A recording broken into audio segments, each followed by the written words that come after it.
Hello and welcome to lesson 3 of week 6.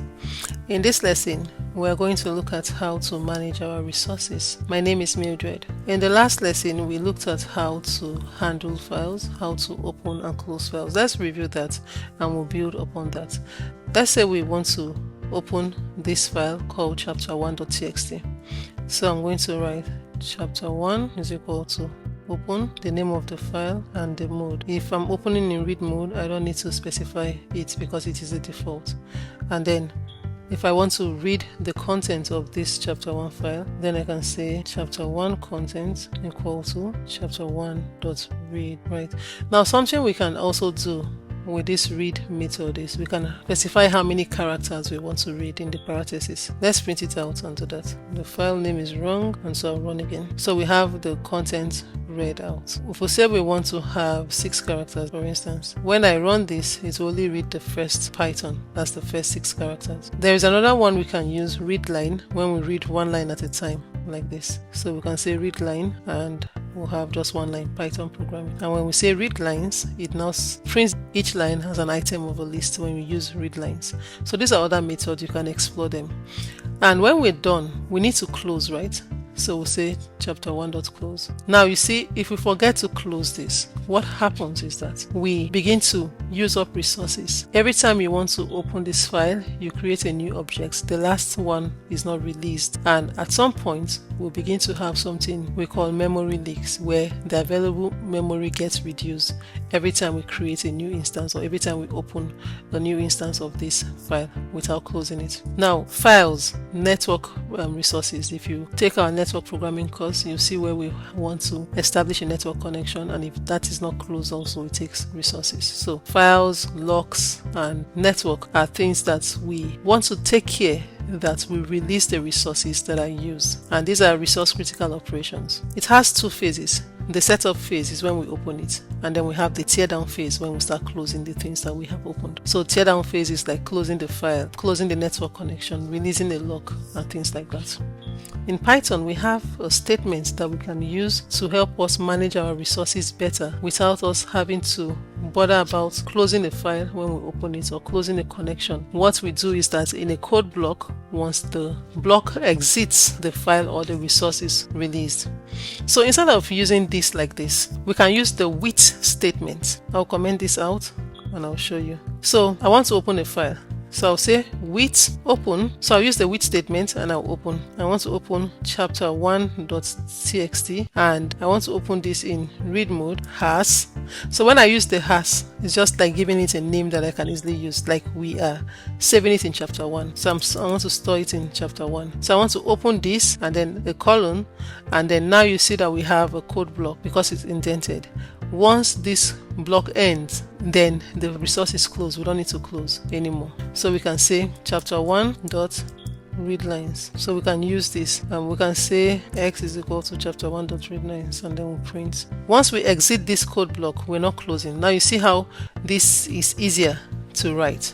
So with, you'll use the open function, has the name of the variable or what you want to, where you want to save it. So we're opening has chapter 1. We want to read it into a variable x, and then we want to print out x, and then we have it printed out as a list because we say read lines. If I say read, it will read everything that we have there, the way we have it on the file. So this is how we manage resource. Using a context manager, we use with like this. With, your statement has whatever you want, or with this as that.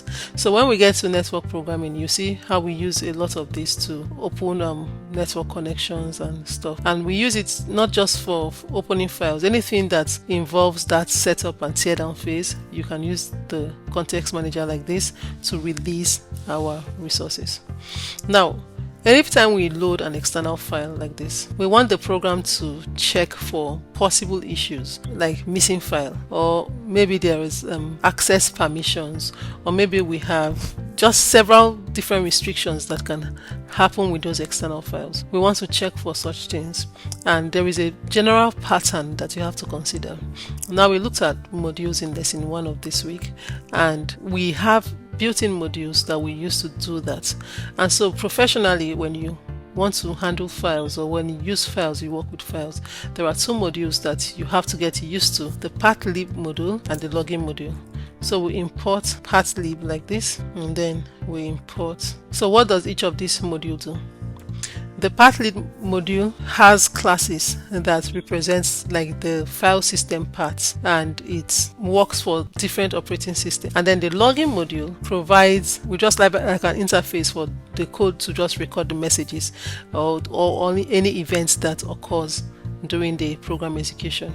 And then we can log this with a different method that it gives us access to. So let's look at the professional way where we can work with external file, making sure that we put all the checks in place. So we want to get the file now, and so instead of specifying the file path, we can now use the pathlib module like this. So with pathlib.path, and then the name of the file is chapter1.txt. So we use this to handle loading the file. We get the file path. Now we can use the login module here to say login dot, let's say basic config, and let's say the login level is what we're trying to set.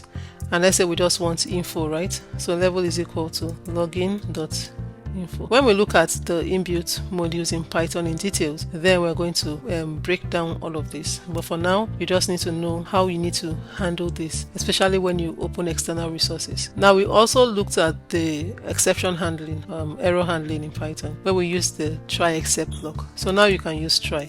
And every time you use the try except block is when you want to wrap a code that is subject to failure, or that anything can go wrong. You have no control over what can go wrong. You wrap that code in the try block, and in the except block you put what you want to happen when errors are encountered in the try block. So now we can use the context manager here, and we'll say with file path now. So say with file path.open, and we're opening in read mode, right? So now we have the file path here, and so we have the name of the file or the resource we want to open stored in the file path variable. Now we're trying to open this in read mode, and let's just use has. Let's call this file. Now we want to say content will be equal to, we want to read the file.read. Right, we can name this chapter 1 instead of file, so you don't get confused. So I'll say chapter1.read. all right, and now I can log, maybe I want to log an info.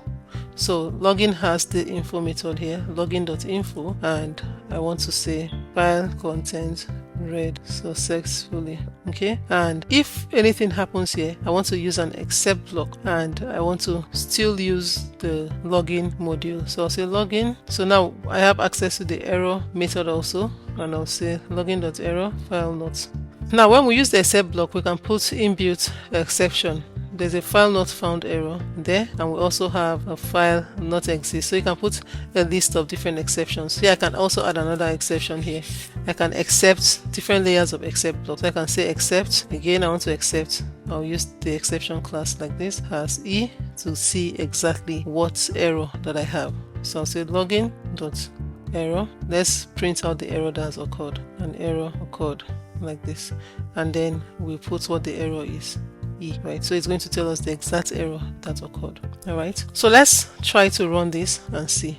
So we have the file, we use the pathlib module to get the part of that file that we want. We configured our login, and we want the level to be info. We also have the error handling with the try except block, and we use inbuilt exceptions, and we have a general exception class here where we want to see the exact exception that happened. Now, because it is a file we are loading, we know that we can have a file not found error. There are several other errors that the exception class holds, inbuilt exception for Python, that can be related to files that you can actually accept for. So when I run this, we will get file content read successfully because chapter1.txt is available. What if I change this to chapter 4 and we don't have that? So it should log an error root file not found. Now, because we used the file not found error here, and we also did the exception to give us the exception. If this was not here, let's say this were not here, and we run this again, it will tell us error root and error occurred, just what we have, and then tell us error no such file or directly chapter4.txt. So when we do this general exception, it catches whatever errors that we have regardless of the exception type, and if the file not found error is the exception that we have, then it will log whatever it is that we wrote there. So this is where we end this lesson. In the next lesson, we're going to look at generators in Python. Thank you, and see you in the next lesson.